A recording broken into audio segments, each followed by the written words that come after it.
Hi, Dr. Caleb Kaufman with NorCal Physiotherapy and Sports Sciences. Today I want to talk about hip impingement. And what is it, how do you fix it, and how we can help expedite that treatment. So hip impingement is generally felt as pinching in the front of the hips. Whenever you have a hip issue, it typically refers to either the front of the hip or the inside of the thigh. You're going to feel that with hip impingement when you bring the knee towards the chest or when you bring the chest down towards the knee. So what do? That we feel those symptoms, generally squatting, deadlifting, even tying your shoes. When you're bringing the knee up to the chest to try to tie, you get a little pinch and nastiness in there. That's typically hip impingement. What you'll notice probably is that as you externally rotate the hip, bring the foot in, you're going to have an easier time bringing it up. When you internally rotate the hip and bring it up, it's going to be pinchy and it's going to be nasty. A couple of reasons for that. First, we want to look at the joint mobility. As you externally rotate, you're opening up the space of the hip to allow it to move a little bit more freely. When you're internally rotating it, you're pinching down, you're closing that area as you're bringing the hip up, and you're causing a little bit more tightness and restricted movement because the area is just smaller. Another reason that external rotation probably helps and internal rotation probably makes it worse is motor control. So think about how the muscles are working. When you bring the knee up and down and it's pain-free, the muscles are moving as they're supposed to. Your hip flexors are moving, your iliopsoas muscle, the rectus femoris muscle, everything's moving in harmony. When we have pain, we try to externally rotate. That allows us to draw in the adductor muscles. That's going to add more muscles and make it a little bit easier to move up. When we internally rotate, it's going to make it worse because we're going to use the TFL muscle and not allow those adductor muscles to work at all. These two reasons are not fixes. You shouldn't just say, my knee's going towards my chest, it hurts, I'm just going to compensate and move it up. Because if you do, you're going to be using the muscles wrong. You're not going to have as good strength, you're not going to have as much power, and you're going to end up hurting yourself in the long run. So what you want to do is fix that. Do your assessment, see what makes it feel better, see what makes it feel worse, and then work on the treatment through that. There's 3 exercises that I like to go through for hip impingement when we know that it's actually hip impingement. Other things that it could be, maybe it's not the hip, maybe the quads are tight, maybe the hamstring's weak, the glutes might be tight, it may be low back referral, so we want to do a very thorough and specific assessment. Now let's be honest, that's not always possible. So run through those tests, what makes it better, internal, external rotation, hip flexion, what makes it worse, and then give these exercises a shot. Now to be fair, these exercises are very, very effective after we do manual therapy. So doing some hip mobilizations, doing some soft tissue work on the quads or the hamstrings, manual stretching for the glutes or the low back, kind of pushes you in the right direction to allow these exercises to work better. If you don't have access to that, that's fine. These exercises are good on their own 2 feet. Give it a shot, see what it feels like, and then go from there.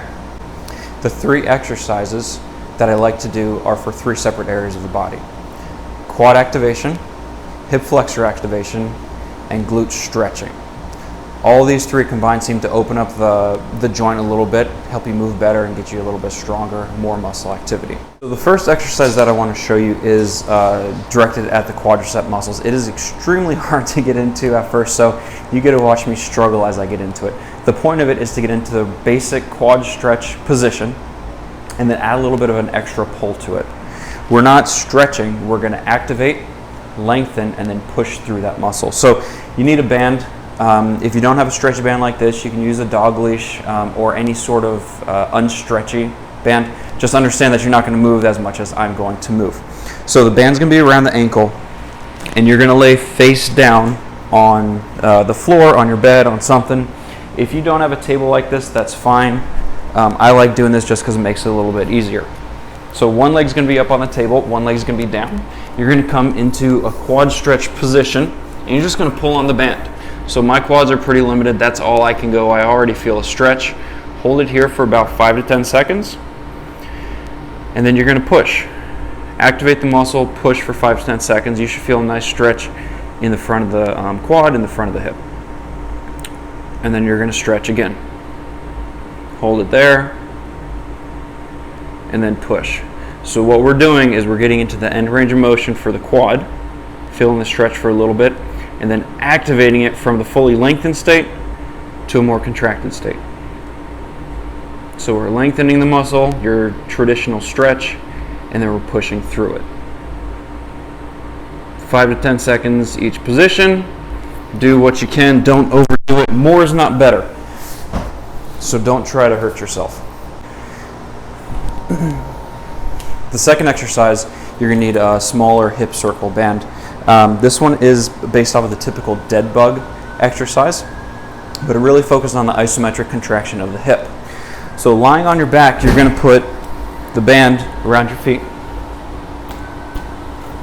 just like that. Knees are going to come up to about 90 degrees, or the hips are going to come to 90 degrees, the knees are going to come 90 degrees. Back off just an inch. So you're going to be at a little bit greater than 90-degree hip angle. We're going to start using the left hip. Even though we're using this one, this is the one that's going to stay still, because remember, we want that isometric contraction right here. So keeping this still, you're going to push this hip down and then back up. Keep this hip nice and still, don't let it move. And what we're doing is we're doing variable resistance on it. So as you push this leg, the right leg down further, the left leg is going to have to work harder. Okay, that's step one. Once you get good at this one, what I want you to do is progress to step two. So we're going to switch the moving legs. This one's going to be still. This one is going to be working. So we're going to keep this one as an anchor. This one is going to be pulling up towards your chest. Hold it, and then come down. Pull it up, and then back down. So as we're doing this, remember, if you have hip impingement, you probably don't like this position. We're getting the knee past that 90 degree. So that's why this is a progression and not the one you start with. Okay? So this exercise I just showed you on the left side, obviously you got two legs, so do it on both sides. Do step one and then progress to step two when you're able.